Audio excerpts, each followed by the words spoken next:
ಈಗ ವೈದ್ಯಕೀಯ ಪರೀಕ್ಷೆ ನಡೆಸುವಂತ ನಿಟ್ಟಿನಲ್ಲೂ ಕೂಡ ವ್ಯವಸ್ಥೆ ಆಗ್ತಾ ಇದೆ. ಸದ್ಯ ಪೊಲೀಸ್ ಠಾಣೆಯಲ್ಲಿ ನಟ ಅಲ್ಲು ಅರ್ಜುನ್ ಇದ್ದು ವೈದ್ಯಕೀಯ ಪರೀಕ್ಷೆ ಬಳಿಕ ಕೋರ್ಟ್ಗೆ ಹಾಜರುಪಡಿಸುವಂತ ಪ್ರಕ್ರಿಯೆ ನಡೀತಾ ಇದೆ. ಮತ್ತೊಂದು ಇಲ್ಲಿ ಕುತೂಹಲಕ್ಕೆ ಕಾರಣ ಆಗುವಂತ ಸಂಗತಿ ಅಂತ ಅಂದ್ರೆ ಅವರು ಇಷ್ಟೊಂದು ದೊಡ್ಡ ಅಫೆನ್ಸ್ ಆಗಬಹುದು ಅನ್ನುವಂತ ರೀತಿಯ ಗೊತ್ತಿದ್ರು ಕೂಡ ಯಾಕೊಂದು ಆಂಟಿಸಿಪೇಟರಿ ಬೇಲಿಗೆ ಅವರು ಮುಂದಾಗಿರ್ಲಿಲ್ಲ ಅನ್ನುವಂಥದ್ದು ಕೂಡ ಒಂದು ಕುತೂಹಲ ಕೆರಳಿಸುವಂತ ಸಂಗತಿ.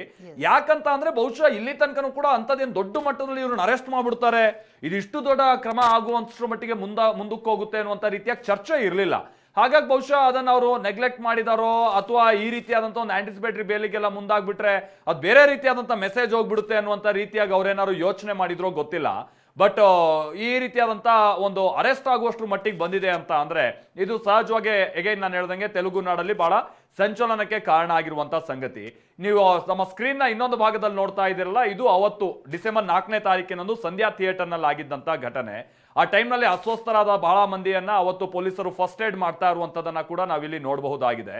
ಅವತ್ತು ಸುಮಾರು ಸಾವಿರಾರು ಮಂದಿ ಅಲ್ಲಿ ಸೇರಿದ್ರು. ಅಲ್ಲು ಅರ್ಜುನ್ ಬರ್ತಾ ಇದ್ದ ಹಾಗೆ ಆ ಜೋಶು ಎಕ್ಸೈಟ್ಮೆಂಟ್ ಕಾಲ್ ತುಳಿತ ಕಾರಣ ಆಯ್ತು. ಅದಾದ ನಂತರ ಏನೇನು ಅನಾಹುತ ಆಯ್ತು ಅನ್ನೋಂಥದ್ದು ಗೊತ್ತಿರುವಂತ ಸಂಗತಿ.